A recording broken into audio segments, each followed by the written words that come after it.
இல்லை எந்த இதில் பிறந்தாலையும். ஸோ அதனால அங்கே முடிச்சுட்டு நேராக எங்கே வந்தார்? இப்போ வந்து கம்சனுடைய மாமனார் யாரு? கம்சனுடைய மாமனார் யாரு? தன் மருமகனை கொண்டுட்டா சும்மா விடுவாரா ஜராசந்தன்னு? விட மாட்டாரு. அதனால என்ன பண்ணாரு? கிருஷ்ணரை கொல்றதுக்காக படையெடுத்து வர்றாரு. ஒவ்வொரு வாட்டி தோத்து போறாரு. அந்த மாதிரி எத்தனை வாட்டி படையெடுத்தாரு? 17 முறை படையெடுத்தார் ஜராசந்தன்.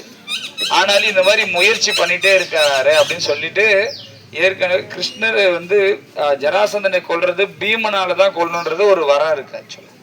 ஸோ ஒரு சாபம் இருக்கு. அதனால தான் கொல்ல வேண்டாம் அப்படின்னு சொல்லிட்டு ஜராசந்தனை ஒன்றும் பண்ணல. ஆனா 17 முறை வதம் பண்ண அப்புறம் அங்க இருந்து 17 முறை அவர் படையெடுத்து வராரு.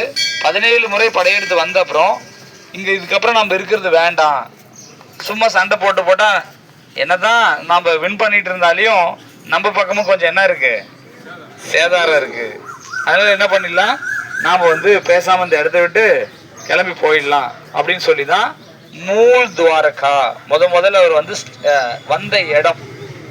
அப்போ அங்க ஓடி அங்கிருந்து வர்றாரு. அந்த அப்ப யுத்தம் வேண்டாம்னு ஓடிட்டு வந்ததுதான் யுத்த பூமியை விட்டு ஓடின கண்ணன் ரணச்சோடராய். சரியா? அது நாம எங்க போனோம்? அங்க டாகூர் போனோம் இல்லையா? அங்க என்ன பாஸ்ட் டைம் அப்படின்னா அந்த இடத்துலதான் அதே மாதிரி ஒரு ஓடி வரும்போது காளையவன் ஒருத்தர் துரத்திட்டு வர்றாரு. ஆக்சுவலா யார் துரத்திட்டு வர்றது? காளையவன் துரத்திட்டு வர்றாரு. அங்க முச்சுக்குந்தன் ஒருத்தர் என்ன பண்ணிட்டு இருக்காரு? தூங்கிட்டு இருக்கிறாரு. இது எங்க நடந்தது? டாக்கூர் துவாரகா. நம்ம போனோம் இல்லையா? அங்க ரணச்சோடராய் கோயில் இருக்கு இல்லையா? அப்ப யுத்த பூமியை விட்டு கிருஷ்ணன் என்ன பண்றாரு? வேண்டாம் அப்படின்னு ஓடி வர்றாரு. ஓடி வந்த உடனே அது துரத்திட்டு யார் வர்றாருன்னா காளையவன் வர்றாரு. காளையவன் துரத்திட்டு வந்த உடனே இங்க முச்சுக்குந்தவன் யாரு அப்படின்னா அவர் வந்து இது என்னது தேவர்களுக்காக ஏதாவது சண்டை போடணும் அப்படின்னா யாரை கூப்பிடுவாங்க? முச்சுக்குந்தனை கூப்பிடுவாங்க. கூப்பிட்ட உடனே அவர் போய் என்ன பண்ணுவாரு? தேவர்கள் சார்பா சண்டை போடுவார். சண்டை போட்ட உடனே தேவர்கள் திருப்தி அடைஞ்சு உனக்கு என்ன வர வேணும் அப்படின்னு கேட்டார். தூங்குறது யாருன்னா என்னை எழுப்பக்கூடாது. யாருன்னா என்னை எழுப்புனாங்கன்னா அவங்க என்ன பண்ணிடணும்? தெரியல எத்தனை பேர் சாப்பிட்டுக்கிறீங்கன்னு காலையில் 4 மணிக்கு எழுங்குன்னுட்டு இல்லையா? யாரும் சாப்பிட்டு எடுத்துட்டீங்க ப்ரோ. நிறைய பேர் திடீர்னு இருப்பாங்க, ஒழுங்கா தூங்க விடுறாரா 4 மணிக்கு எழுப்பிடுறாங்க, 4:30 மணிக்கு எழுப்பிடுறாங்க. அப்ப தூக்கத்தை டிஸ்டர்ப் பண்ணாவே இல்லையா பெரிய கஷ்டம். அதனால முச்சுக்குந்தன் என்ன பண்ணாரு? நான் நல்லா தூங்கணும், யாராவது என்ன எழுப்புனாங்கன்னா என்ன பண்ணிடணும்? அவங்களை எரிஞ்சிடணும் அப்படின்னு சொல்லிட்டார். இப்ப கிருஷ்ணர் என்ன பண்ணாரு? காளையன் துரத்திட்டு வர்றாரு. காளையன் என்ன துரத்திட்டு வந்த உடனே என்ன பண்ணாரு? அங்க முச்சுக்குந்தன் என்ன பண்ணிட்டு இருக்காரு? தூங்கிட்டு இருக்காரு. தூங்கினாலும் இப்படி தட்டி விட்டுட்டு கிருஷ்ணர் என்ன பண்ணிட்டாரு? போய் ஒளிஞ்சுக்கிட்டாரு. இப்ப போன உடனே கிருஷ்ணர் பார்த்துட்டு இவர் பண்ணாரு.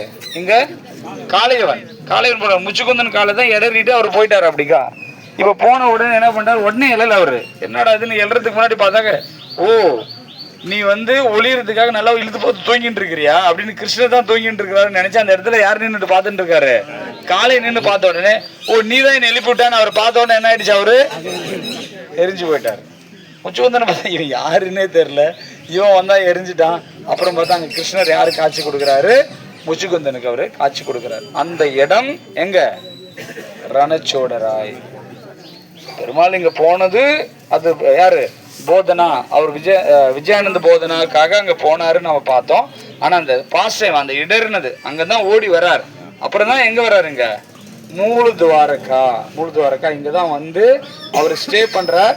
அப்பதான் வந்து ஜராசந்தன் என்ன பண்றாரு? இங்க ஒரு பெரிய மலை, அந்த மலையில இருந்து என்ன பண்றாரு? இங்கதான் தங்கி இருக்காரு. நெருப்பு வச்சுடுறாரு.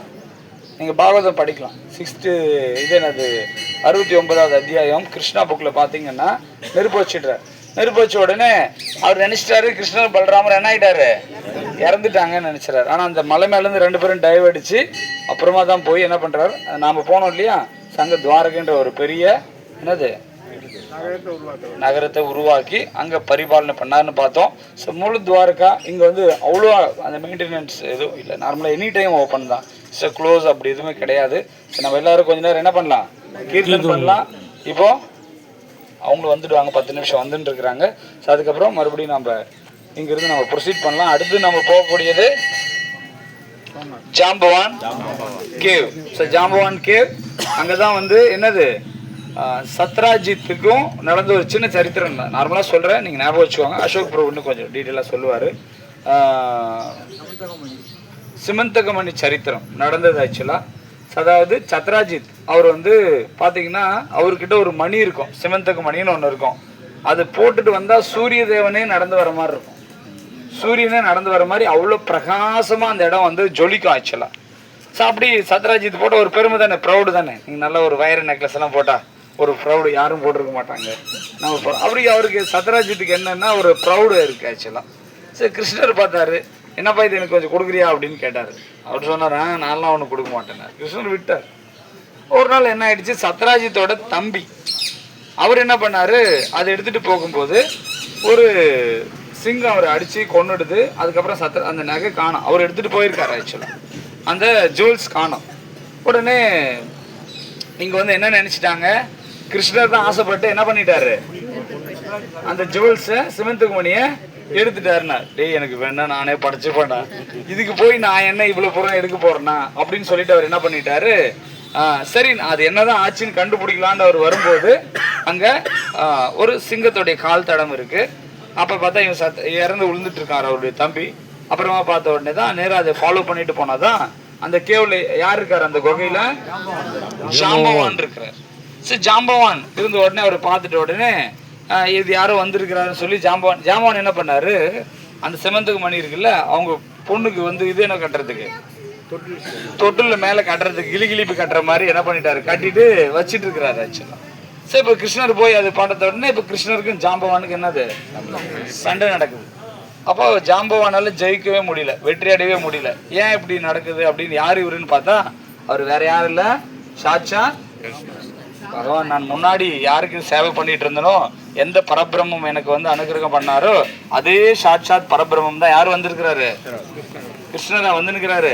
இந்த பொண்ணையும் கூட்டிட்டு போயிடு கல்யாணம் பண்ண அவனு பொண்ணு என்ன பண்ணிட்டாரு, கொடுத்துட்டார். அதான் ஜாம்பவானுடைய மகள் ஜாம்பவதி. அப்போ நாரதர் வந்து இங்க துவாரகைக்கு வந்து இவங்க ஒவ்வொரு ராணியர்களும் ஒரு பேலஸ்ல இருக்கும்போது பார்த்தீங்க அப்படின்னா இங்க அழகா பாகவதத்தில் சொல்லப்படுது, கிருஷ்ணா வந்து துவாரகைக்கு என்ட்ரி ஆகும்போது பார்த்தீங்கன்னா அங்கே வந்து ஒரு நான் வந்துட்டேன்றதை சொல்றதுக்காக, துவாரகை மக்களுக்காக நான் வந்துட்டேன்றதை சொல்றதுக்காக தன் கையில் இருக்கக்கூடிய ஒரு பாஞ்சு ஜன்யத்தை எடுத்து என்ன பண்ணுவாரான், கிருஷ்ணர் வந்து ப்ளோ பண்ணும்போது இந்த ரெட் லிப்ஸ், இந்த கிருஷ்ணருடைய ஒரு சிகப்பான அந்த உதடு, அதுக்கு மேலே இந்த சங்கம் இருக்கிறத பார்த்தா ஒரு அன்னப்பறவை ஒரு தாமரை, சிவப்பு தாமரை முள்ள நீந்துற மாதிரி இருக்குமாச்சு. அந்த அளவுக்கு அந்த Bhagavatam first canto 11th chapter I think 9th ஸ்லோகான்னு நினைக்கிறேன், அதில் அந்த வர்ணனை கொடுக்கப்பட்டிருக்கு ஆக்சுவலாக. ஸோ அந்த அளவுக்கு அந்த என்ட்ரிங் துவாரகா. ஸோ அப்படி துவாரகையில் அங்கங்கே இருக்கும்போது எதுக்கு ஜாம்பவதி சொல்கிறேன் அப்படின்னா, இப்போ நாரதர் போய் ருக்மணியோட அரண்மனையில் பார்த்தா ருக்மணி என்ன பண்ணியிருப்பாங்க, கிருஷ்ணருக்கு எல்லாம் சேவை பண்ணிட்டு இருப்பாங்க, என்னென்ன வேணுமோ அவருக்கு எடுத்து வச்சுட்டு இருப்பாங்க, என்னென்ன பண்ணுமோ கொடுத்துட்டு இருப்பாங்க. சத்யவதி சத்யபாமா அவங்க வீட்டில் போய் நாரதர் பார்ப்பாரு, சண்டை போட்டுகிட்டே இருக்கும். என்ன இது நீ பண்ணல, அதை பண்ணல, நேரத்துக்கு வர மாட்டேங்கிற, ஒழுங்காக சாப்பிட மாட்டேங்கிற, அதை வாங்கி கொடுக்க மாட்டேங்கிற, இதை வாங்கி கொடுக்க மாட்டேன்னு ஒரே திட்டிகிட்டு இருப்பாங்க. ஜாம்பவதி என்ன பண்ணிட்டு இருப்பாங்க, கிருஷ்ணர் தூக்கி அப்படியே ஜன்னல வீசிடுவாங்க. ஜாம்பவான் பலம், ஜாம்பவதி அப்படியே தூக்கி போட்டுடுவாங்க.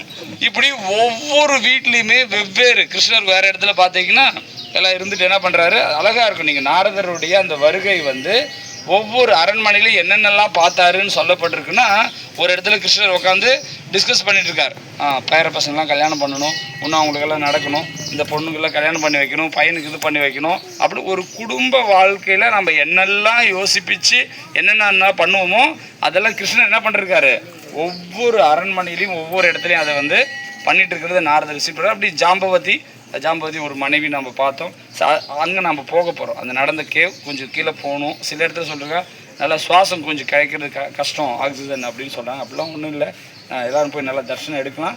கொஞ்சம் பேராக போயிட்டு வர முடியும், அங்கே நல்லா டைம் ஸ்பெண்ட் பண்ணலாம். சரி, நம்ம பிரசாதம் பிரேக்ஃபாஸ்ட் எங்கே சாப்பிட்லாம், அங்கே நல்லா இருக்கும், பார்க் மாதிரி நல்லா உட்காந்து சாப்பிட்றதுக்கு இடம் இருக்கும். ஓகேவா, இல்லை இருந்தால் பசிக்குதா இப்பயே?